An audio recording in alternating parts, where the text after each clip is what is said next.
Welcome to Soulfire Wisdom with Kate Olson. As an evolving spirit and change adventure navigator, it is Kate's mission to empower and guide you on your path and inspire your truest passions. She will encourage you to share your gifts, speak your truth, and ignite your inner wisdom and purpose.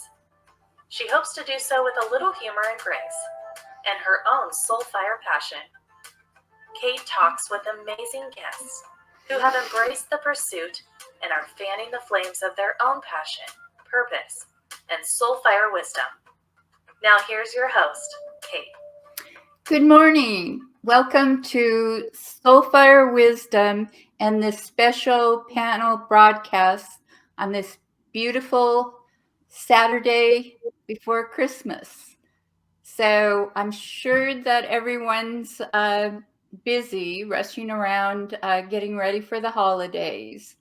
But before we get started, well, first of all, in case this is your first time listening, I want to say that I'm a hypnotherapist, NLP practitioner, and a life coach. But I like to call myself a change adventure navigator because I love helping clients through obstacles and adversity to find their path, purpose, and peace. So now, getting back to, usually I do tips, tricks, and triumphs Tuesdays, but this is a Saturday. So I'm just going to give you a little tip on, keeping calm through all the holiday. I guess we get ourselves into a little bit of a stress frenzy, trying to get prepared for the big Christmas event. And it's good to remember that it doesn't have to be perfect. Everything does not have to be just so. If something isn't going to work out, if a package isn't going to get there on time, if that special thing you ordered for the Christmas dinner just isn't available, it's not a disaster, because the main point of the holiday is to get together with your family and celebrate really what the holiday is all about. So let go of the expectations. Do a little self-care and save yourself a lot of stress. So the special panel broadcast today is about, it's about my book. And it's not only about my book, but it's about the books of two other authors who are publishing. We're all publishing in January and February. So those other two authors I'm going to introduce now.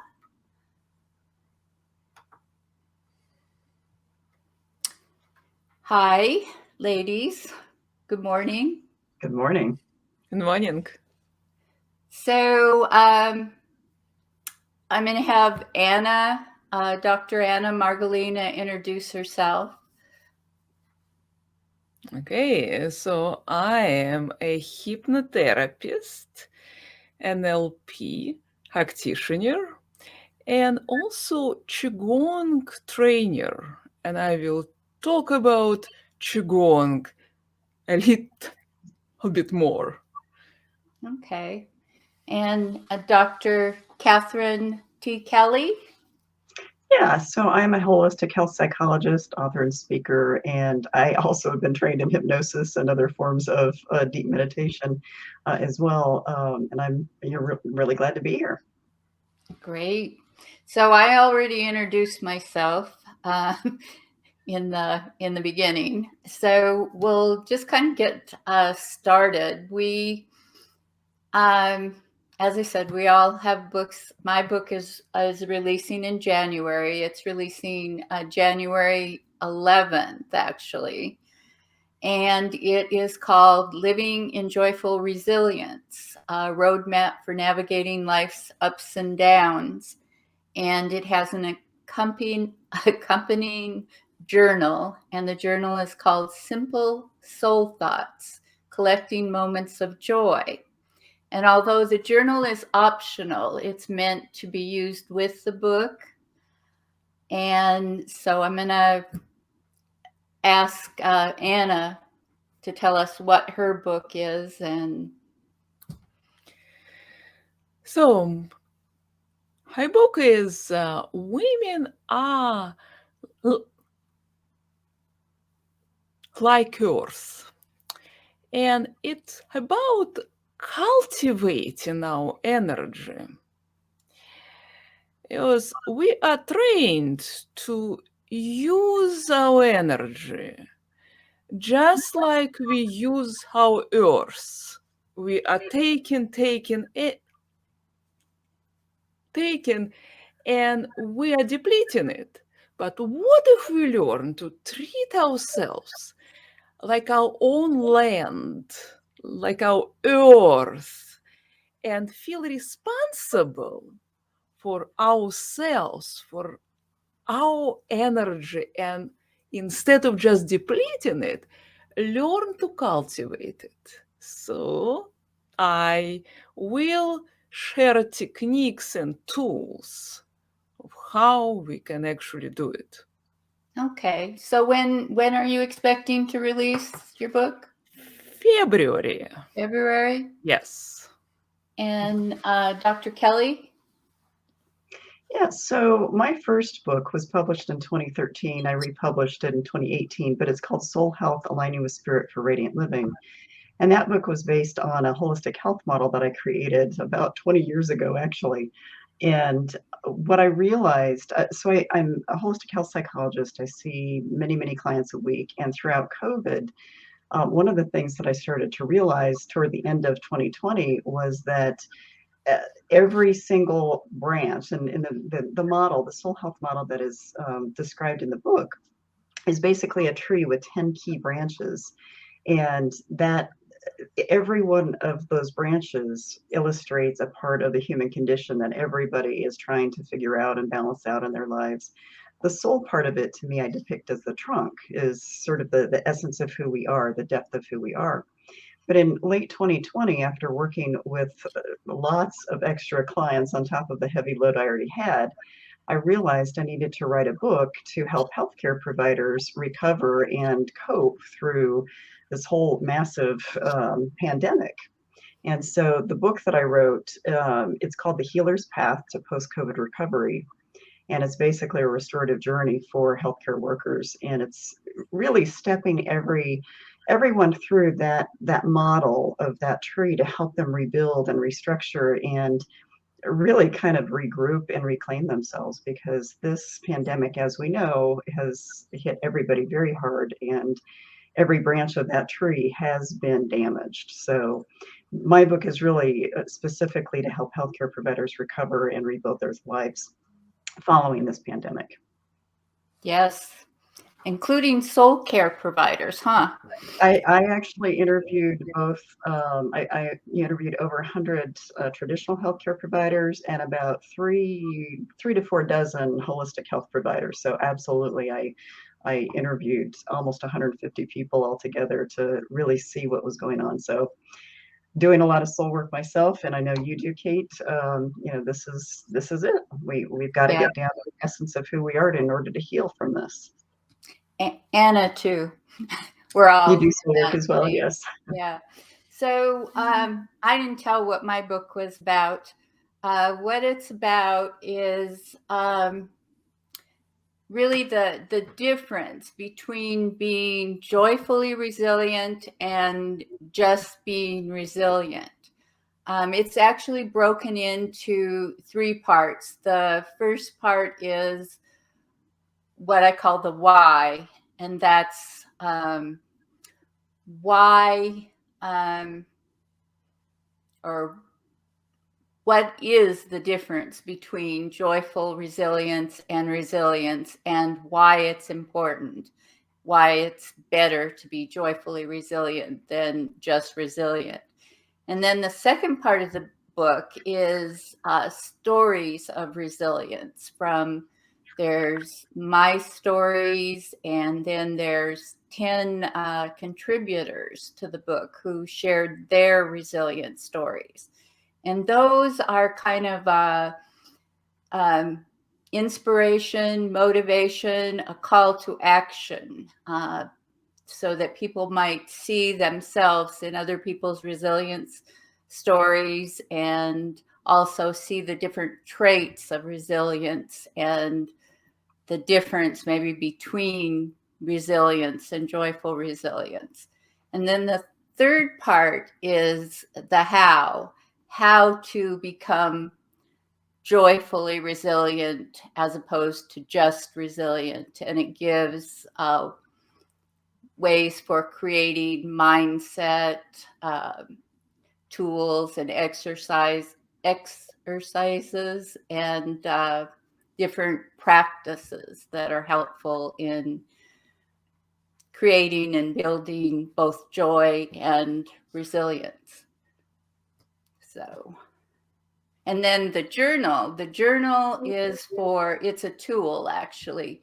It helps in creating mindset and actually getting to know yourself better. And that is helpful in building some of the traits that make up resilience. So, Timely. yes. So do you want to tell us a little bit more about what's in your book, Anna?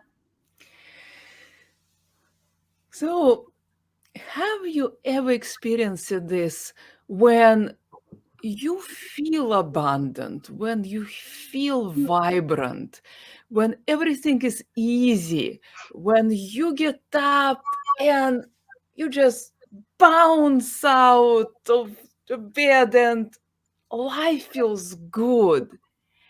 And then other times when you try to be positive, you try to plaster the smile on your face, and you drag yourself through every interaction, and it's a struggle, it's pain. So what is the difference?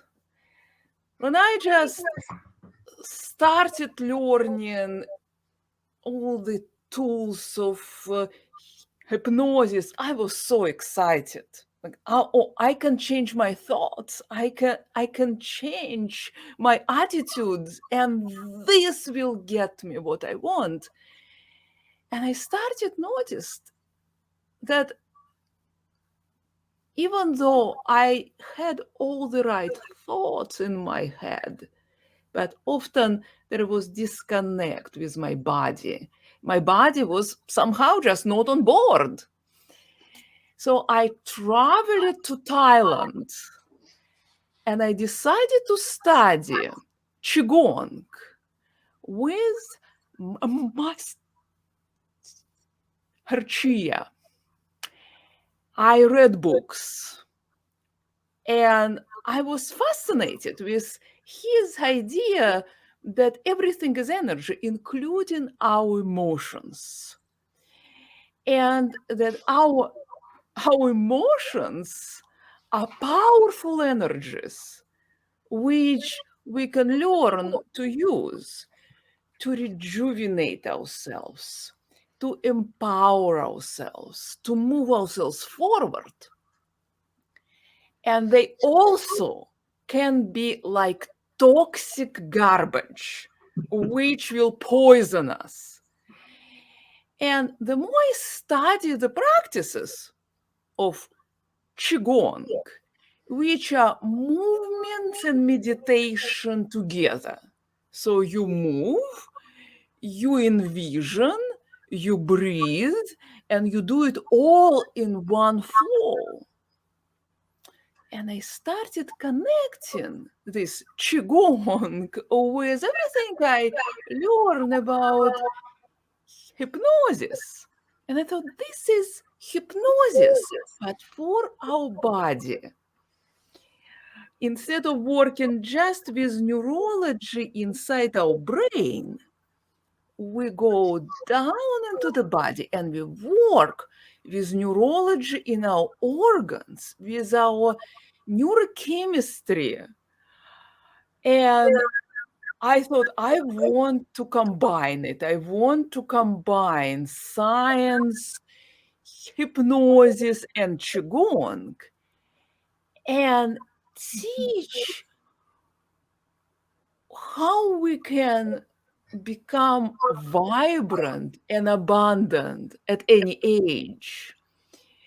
So we do not run out of energy. So we could wake up in the morning and feel light and alive, and we stop depleting our energy. So this is the topic of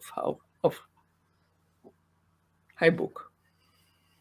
So, Catherine, do you want to tell a little bit more about what's in your book? Sure. And I'm going to give a little more backstory because I think that's going to really help set the stage. I was a professor in a medical school years ago, and I work with a lot of healthcare providers, and both traditional and holistic. And so one of the things I know is that healthcare providers have a procedure for everything but themselves. And they are very good at taking care of the world around them. They are really not very good at taking care of themselves. And I have several clients who are healthcare providers. One of them disclosed right before COVID that she's a physician. She's a primary care physician. She admitted to me that she had never heard the words self-care before I brought them up in the intake. And she had been practicing medicine for, I think, 32 years before she came to me. And she didn't disclose that for a year and a half after I started working with her.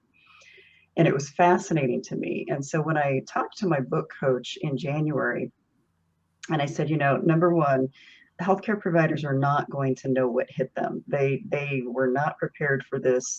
They're not good at taking care of themselves. And because I do soul work, I know that the essence of who they were was going to be so wounded and damaged from this that they weren't going to have a procedure and they weren't going to know what the heck hit them. So when I told her that I felt like I needed to write a book using my soul health model to help give them a procedure and help them understand what in fact was damaged, meaning their soul, she jumped on it. And within 2 weeks, I was already contacting colleagues or contacting old supervisors, and all of them loved the idea. And what's been beautiful about this is not only have I reconnected with many, many healthcare providers, but I'm already seeing change in many of them just by having the conversations and just by also providing all of them with my soul health model. So it's been very affirming in the process. And so what I did with this book is I literally took step by step how to help healthcare providers rebuild their lives. Now, I am going to show, this is one thing I did bring just to help people, because this is the soul health model. And it does provide pretty much the information and the roadmap that you need to understand what it is that is damaged, because there's not one branch on this tree that has not been affected for the public, but certainly not for healthcare providers. And so when my graphics person created this model 15 years ago, I told her I wanted something that looked like it was being sustained. And so that's where the hands come in with this. The reason I'm showing this is that, again, healthcare providers do not have a procedure for themselves. They do not know how to take care of themselves. And so I wrote this book in a very personalized way. I did not write it in a clinical way. I use a lot of metaphor and a lot of metaphor about trees and growth and somewhat resilience. I use the word occasionally in the book, but it's really about how to rebuild and grow beyond. Because one of the things I tell people is that it's not enough for me to help people heal. I want to help them evolve beyond where they were. So the words evolution and personal evolution and soul evolution are woven throughout the book, because to me, again, just like Anna was saying, we are all energy. And if we are trying to get people just back to where they started, to me, that's not enough. I want to help them move beyond that. So the book itself is written in a very forward-moving and positive way rather than adding to the gloom, I think, that a lot of healthcare providers already have. Definitely. Yeah. And pertinent to what you were both saying is, you know, I am an empath, and so I'm very intuitive. And I pay a lot of attention to like messages that I get. But I realized recently that I was paying more attention to like mental and emotional type messages, and I was ignoring a lot of messages from my body. And so that is very pertinent to what both of you have just been saying. You know, Anna, about connecting with your body, and Catherine about people who, you know, and I've very often told other people, you know, that they needed to pay attention to the messages from their body and connect, you know, body and emotions. But, you know, sometimes you aren't paying attention yourself. Right. You know, and Kate, I want to bring this in, is laced throughout this book, and this is perfect because laced throughout this book, I really do. I'm sorry, my dog is going to try to join us here. Well, if he has something pertinent to say, we'll listen. She's going to come check things out. She's usually napping about this time. But, you know, one of the things I laced throughout the book is teaching healthcare providers how to listen deep within. Because again, they use stethoscopes, they use all kinds of different kinds of things, but they are not taught to look within. In fact, nobody, I think, on this planet is really initially taught to look within. And that's, to me, where the soul comes in. And I think our modern cultures have it all wrong. I think they have them flipped in the wrong direction. But both of you know that talking about the soul and teaching people to learn to listen, not only to the mind and the soul, but also to the body, is really the only way we're going to get anywhere with healing, any kind of healing. Exactly. You know? So go ahead, Anna. Yeah, Catherine, I love what you are saying, because in Qigong, they really connect to those things. They said where soul energy is coming from. If we imagine we are born with a baby soul, and it needs to grow as we go and grow, the soul also needs to learn and grow. But where is the energy to feed the soul? And they said, it's from our body. We eat food, we breathe, and we produce this elixir, chi, life force. Our soul cannot eat soup. Our soul cannot eat like a chicken. Right. Our soul eats energy.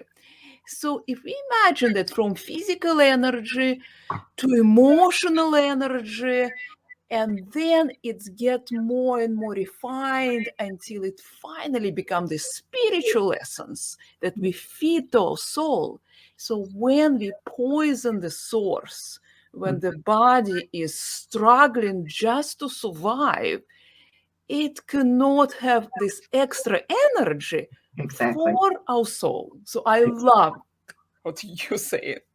Well, and I appreciate that, because that's the whole point of this model, is showing how integrated each and every part of us is, that each and every one of those branches. So, you know, if we, you know, I say this left and right, that even if one of those branches is wilty or broken, it's going to negatively impact the rest of them. And so because that core source, that soul energy is going to be drained because it's going to be trying to go fix that part of you. But that's the whole point, I think, for anybody, including healthcare providers right now, is they are so decimated and they do not know where to start. And so that is one of the things that is part of my mission, is to get healthcare providers talking about the soul again too, because previous healers were spiritual before they were medical, but now we've separated so much with modern training. And having worked in a medical school and watching how they were trained, they are trained not to listen. They're trained not to pay attention to energy. And so for me, Anna, what you just said is beautiful, because it is the integration that needs to happen. And that's why I'm so excited about getting this book out there, is not only giving providers a plan and a protocol, but to help them start integrating the word soul back into their lives. Yes. So I wanted to talk about why I wrote the book that I wrote now, actually. A book about resilience was always on my list to write. I actually had a couple of books that I thought I would write before that book. But when we went into the pandemic in 2020, I thought, maybe I should write this resilience book now. And then in July of 2020, I moved from Washington to Arizona. And all I saw all around me in the desert being so different from Washington, was resilience. And so the message I was getting was, you have to write this book now. And so that is really what inspired me to write Joyful Resilience. So what inspired you, Anna? So when I decided to teach Gong, and you have to go through lots of trainings, travel to Thailand and take all the tests. And then I started teaching it. I started combining it with hypnosis. And I was very surprised that a lot of clients who came to me to learn it were actually working with energy for a very long time. But there was something missing. They never considered this link that it starts in the body. Even if we connect to the universe, we still need this device, our body, to get this energy, to move it, to transform it. And for them, it was totally missing link. They all thought that energy is something out there, something abstract. Never connected it with their body. And I thought, oh, interesting, me too. Because before I started learning all those practices, I was depleting myself. I was burning out. Mm-hmm. My body started falling apart. I went through surgery after surgery. In 2 years, 3 times, major surgeries. And I've been, a confession, could not fall asleep without wine. I had to have alcohol to fall asleep. And I thought, how could I? Such an intelligent woman, highly educated. I have medical education. I should know those things. Why I was missing this? Why I was so neglectful to my body? It felt it was not real to me. And when I came with this idea that it's just like our earth. And I thought how, as a child, I was reading books about animals, and I could not believe that adults, seemingly so intelligent, they should know this. How could they deplete their own planet? They live on it. If the planet is gone, they're gone. So how could they be so, well, stupid? And then when it hit me like a hammer on the head, oh my God, I was doing it to my own body. I was just like we humans, we deplete our earth. I was depleting my own body. So I thought, I have to write this book. I have to show this link. Our bigger body, our planet, which keeps us safe, protects us, feeds us. And then smaller body, our body. And inside this big egg with layers and layers is us, our essence, our soul. Mhm. And how we can return to nurturing it and becoming radiant and most importantly, alive. Because when I started doing practices, the most important thing we changed, I started feeling my body. I started feeling joy just from being in my body. And I wanted to share this Mhm. with more people. Mhm. Yes, I saw that, Anna. I mean, I saw that change happen in you. So beautiful. Yeah. So I kind of know what inspired you. You told us a little bit, Catherine, but do you want to elaborate a little? I think, again, I think I answered that, but I want to tie something together that both of you are talking about. And, Anna just really highlighted this for me, and this is in the book as well. One of the things that I'm very well aware of is, again, I mentioned people don't take care of themselves very well. We're great, especially women are great at taking care of everybody but themselves. And that essence of who we are, the soul, the energetic part of us is neglected. And what I discovered before I published the second edition of my previous book, is the whole idea of if we don't learn to love ourselves, if we don't use self-love, we're not going to get anywhere. And so with what Anna was just saying, and basically, Kate, you were also mentioning this as far as resiliency, one of the points that is woven in this book is the whole idea of really our soul's evolution is nothing if we don't love ourselves enough to take care of each and every part of ourselves, meaning the physical part, the emotional part, the spiritual part. I could list all of the branches of that tree that I showed you, but that is the essence. The energetic core of our evolution has to do with how much we understand the need for self-love and nurturing.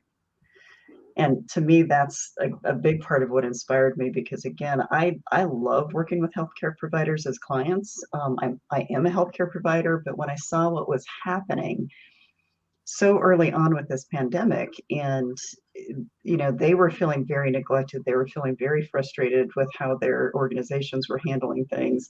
And I, people don't realize this, because I learned a lot by interviewing everybody.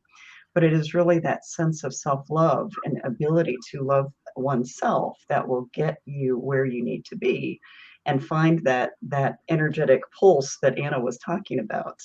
So it's just, that is another part of what inspired me, was to really turn the whole stage for healthcare providers to realize that they're missing out a lot on their own. I use the word radiance a lot.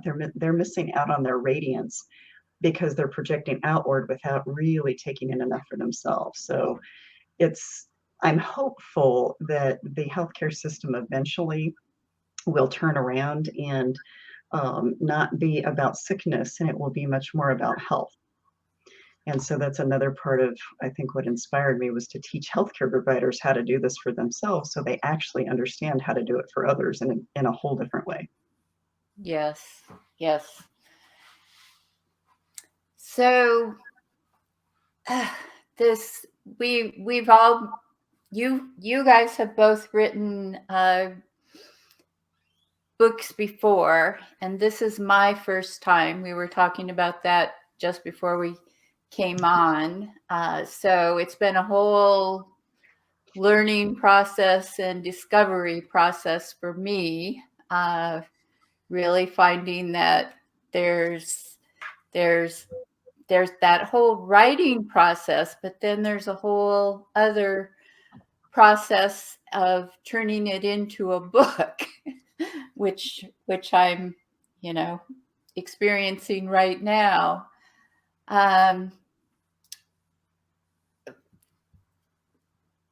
So do you guys want to talk a little bit about that? As I said, I'm a novice, so everything has been learning for me. Well, I'm going to throw a few things in real quick here because, the first one is always the best one and the worst one, meaning I think the learning curve for writing is so huge, but I'm going to share something that happened for me this week. I was so depleted this week, and part of it is being a psychologist at this time of year. I've got a lot of clients who are trying to get in before the holidays. There's a lot of heaviness. There's a lot of different layers. And we have COVID ramping up again. And I have a friend, well, I have several friends, but I have one in particular who is currently reading my Recipe for Radiance book, which is my second book. And that book is it's a different kind of metaphor. It's basically teaching people to create a self-care plan because people don't know actually how to winnow it down to figure out what exactly nurtures or restores their own soul. So that book it's called The Recipe for Radiance, The Art and Soul of Mastering Self-Care. But I was so depleted and so, dealing with book stuff, dealing with clients, I've got lots of layers of things. I have renovations happening in my house. I mean, there's so many layers of things that are happening. And he emailed me and he said something about the fact that, wow, I'm so impressed with everything you do. I'm reading this book right now. And I said, I'm not feeling that radiant right now. I feel like I'm being a radiant failure. And so to you, Kate, what I would say is, and this is just self-care in general, is it's interesting how healers or healing professionals have to go through the same kind of dips as the rest of the public because it teaches us, it enriches us, and it teaches us, oh yeah, I've got tools. So this first go around with this book, you're going to learn a ton. By the second one, if you publish the second one, you'll have more, but you're still going to feel busy and stressed because that is also the human condition. The human condition has to be difficult and challenge us. Otherwise, we would not be growing. Yes, definitely. One thing that I was confronted with in this book process was I've for a long time practiced listening to my intuition. But on the other side, I always like to see the good in people and things. That's kind of my natural go-to. So I sometimes try to make excuses, like when my intuition tells me something, I try to make excuses for that good side of things that I want to see. And in this book process, I didn't listen to my intuition in the beginning. And it led me to a learning experience that I'm just, like shaking my head is you knew that, you saw that, you didn't listen. So, it's a constant learning process. I don't know if we ever reach the point. Yes, it's a constant process. To me, it was interesting because I have a few books which I needed only to write and then I would send them to the publisher, and then there was a book. And this book I am publishing myself, and I have to do everything myself. And I found myself something that I teach my clients not to do. Like it's my own medicine. I keep changing the book. I keep revising it. And I know that later I will look at it and I will wonder, why did I move this around? It's practically the same. But there is something this, and I think that this is this inner fear interfering with my desire to get it out. That I'm creating all those stumbling blocks and just one more revision. I just need to add this. I just need to move those pieces around. And I just need to grab myself and say, stop it. You always can publish another book. Just get it out. Yeah. You can never get everything, in. So That's why people write more than one book. yes, Yeah. definitely. So what have you learned from this process that, even though it's like your second or third go around, what have you learned this time around, Catherine? About the book process itself or about the content of the book? Well, either one. So, my biggest thing, and I'm really glad I did it this way this time.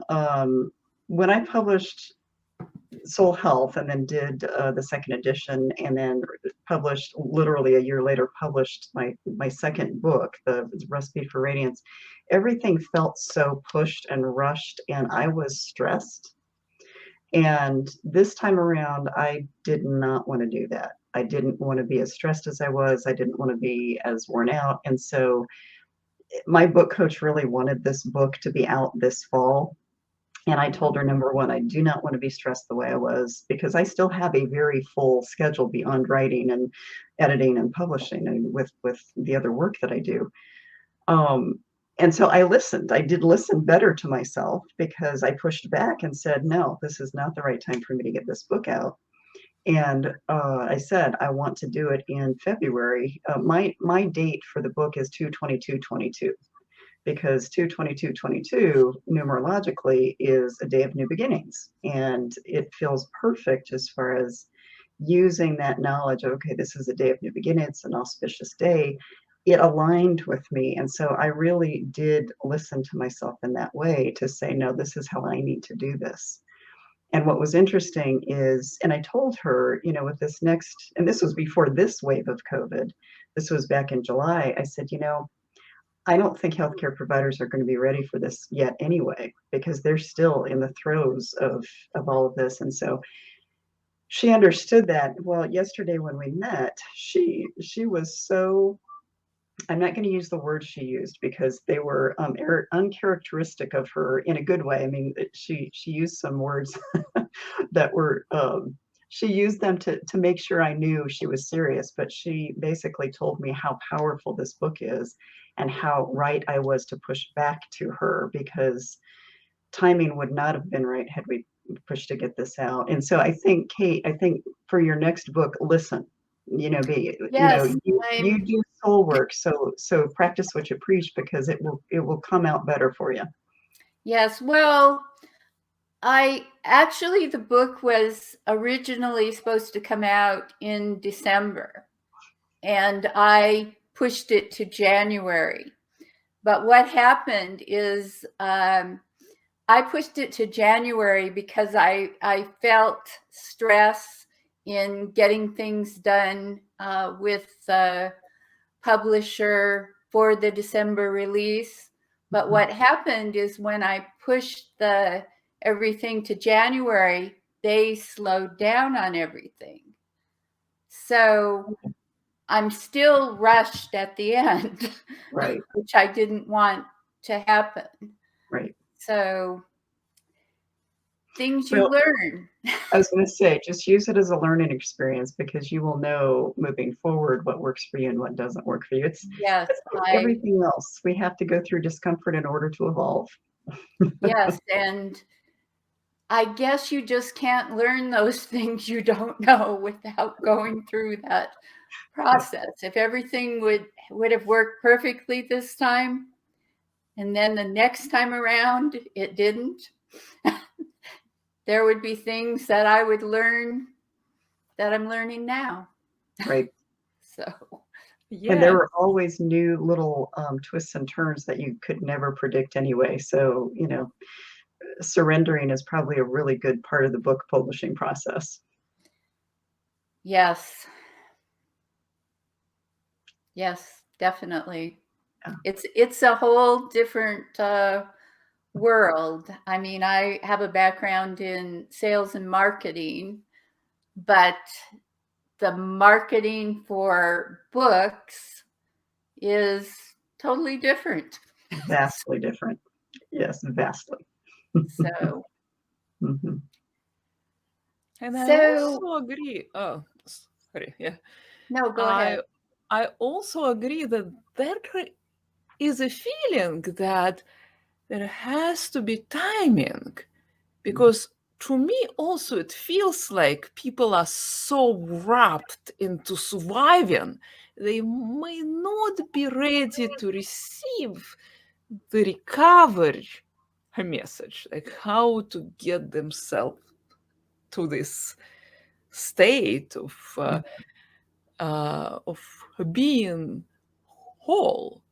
So this kind of unconscious pushing, maybe actually intuition saying, hey, this book has to come out when people say, hey, I need tools. I need to know now. I'm alive. Now we are through. Now what? Mhm. Yeah, we aren't through, but I think people are reaching for that place that they want to be done with this. Mhm. So hopefully they'll be ready to have some tools to help us get there. Yes. Mhm. Well, and I'm going to add something to that. I know, and because this might help you, Kate, with the whole marketing piece of this. You know, you're absolutely right. Marketing books is so different than, there's a whole different marketing psychology behind it than any other product. Because you're also selling yourself, really. I mean, you're selling a part of you, and that can be very threatening. But one thing, and also what I was taught, I've gone through major marketing training kind of programs, all kinds of stuff, which I know you have too, Kate. Like Anna said, timing is of the essence. And what I have learned for this particular book is, instead of pushing to become best-selling author the first day of Amazon or all of that, really my mission is to use this as a kind of a process of a launch. Because there are going to be some healthcare providers that are like chomping at the bit right now to have this book. Some are not going to even have a clue how to wrap their eyes around a book because they're tired. So, you know, I think depending on the subject matter, just like Anna said, I mean, it will meet people when their souls are ready for it. And so I think there's a lot of ego state that happens and gets wound into trying to get bestseller status. And it really doesn't mean a whole lot. I mean, if you really think about it, if the three of us are here to help people, a best-selling title really doesn't mean squat. You know, what's more important is that we are reaching the people and the souls that need to be met. And so that might be another thing when you launch this, is to breathe a little and realize that it's going to touch the people it is supposed to. Yes, and that is very true. I've written this book and the journal that goes with it to be tools that people can use, not just now. It's pertinent now, but it's something that people can, use anytime. Good. In the Wonderful. future. So yeah, you're right. Definitely. Yeah, and you don't learn that until you've published a couple books.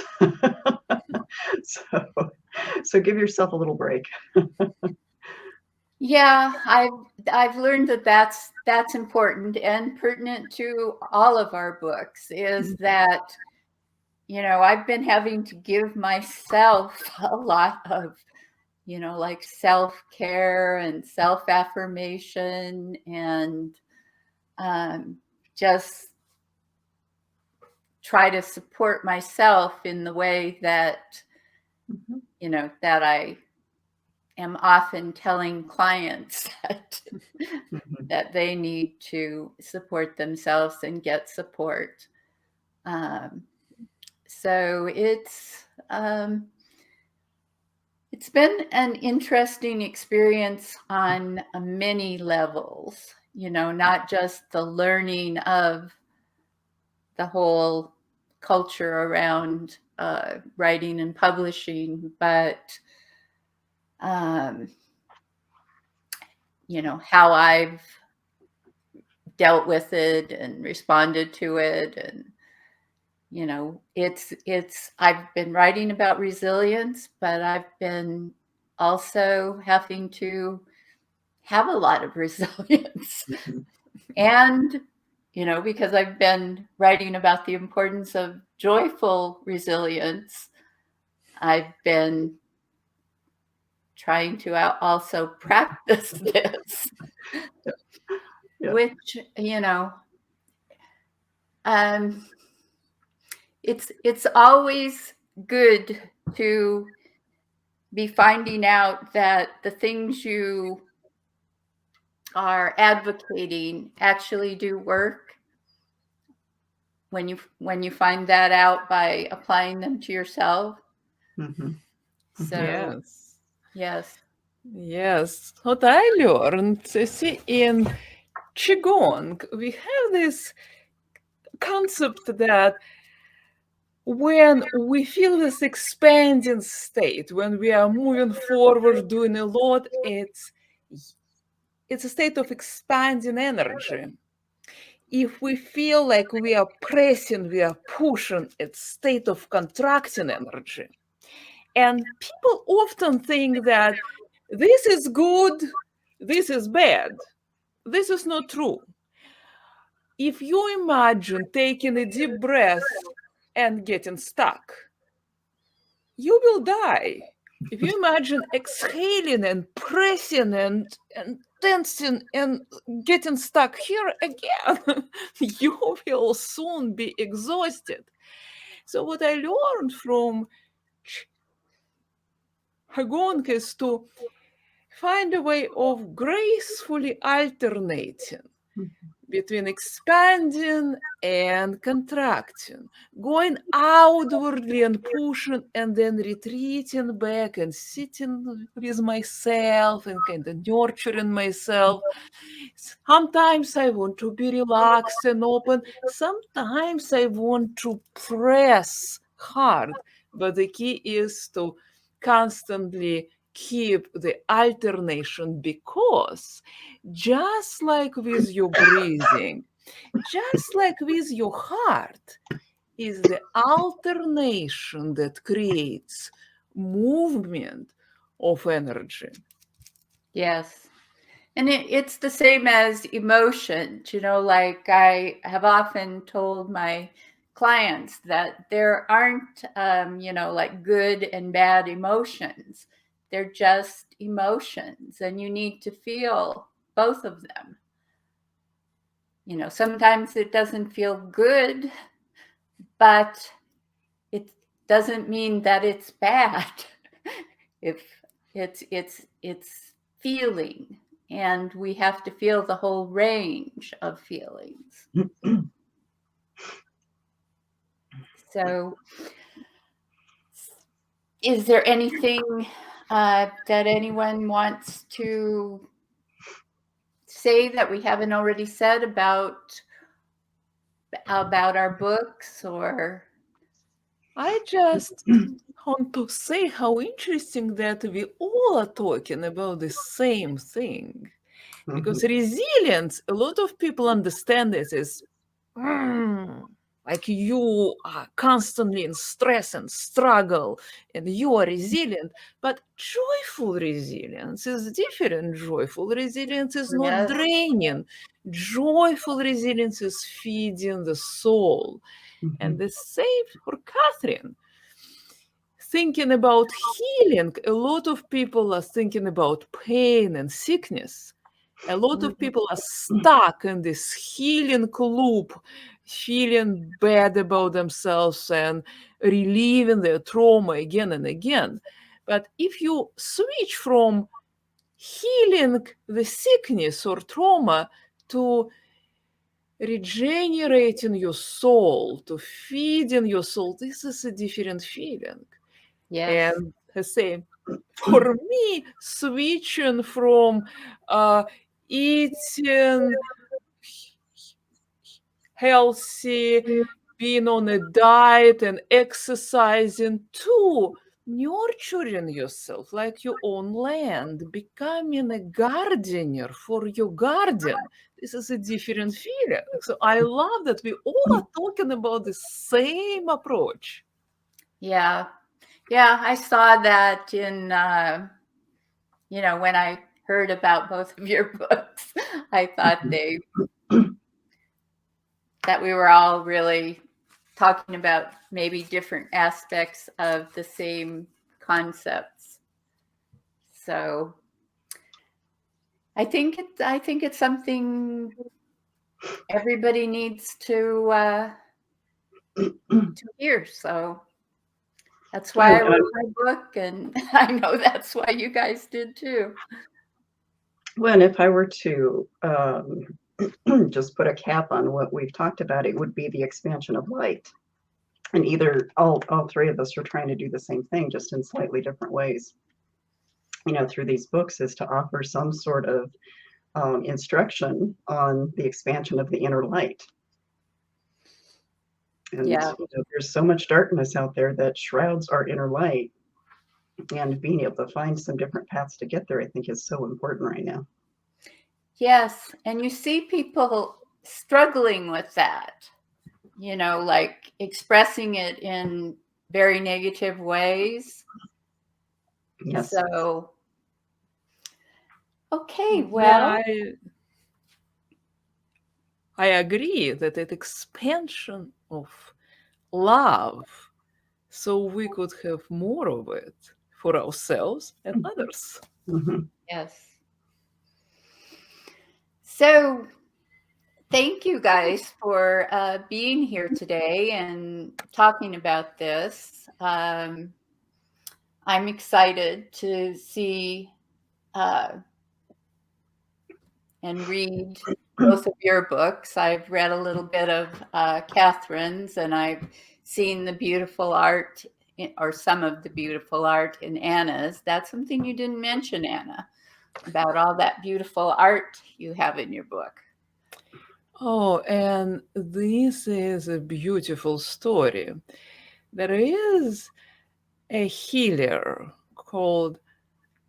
named Carol, and she paints beautiful pictures, beautiful portrait of healthcare heroes, and she could express. She paints them with her mask, and the soul is shining through their faces. It's beautiful. She painted hundreds of portraits, and she approached me and she said, "I can illustrate your book." I said, "What?" And she said, "Yes, it's a gift." And I was so touched. I thought, Wow. the universe is giving me a sign that it's a work which is needed, because her light which she just so generously shining, and she, out of her busy life, out of everything she does, she decided to give it to me. I'm just Yes. so touched. And Beautiful. I saw the portrait she did of Anna, and my thought when I saw that portrait was she captured your essence. So it was just beautiful. Yes. So okay, well, I think we've said what we needed to say today. As I said, my book will be launching January 11th. And then I will be having a 3-day launch event. It's called the Joy Resilience Connection, 3 days to start a joyfulness practice that fuels resilience. So I'll be posting info about that soon. And any last words, Anna and Catherine? Thank you, Kate. Thank you for this wonderful opportunity, because it's not only being there and talking about, but knowing that those ideas are out there, that other people are doing this, and we all are bringing it out. Yes. Yes, and I just want to say thank you to both of you too. What a wonderful way to spend some time on a Saturday with two beautiful souls who are trying to, bring this message of light out to the world. So I appreciate Yes. that as well. And best of luck to both of you with your launches too. Okay, and thank you both, Anna and Catherine, for being Thank here. you. And I'll talk to you soon. And I want to thank the listeners for being here today. And have a great Saturday and a good Christmas and New Year.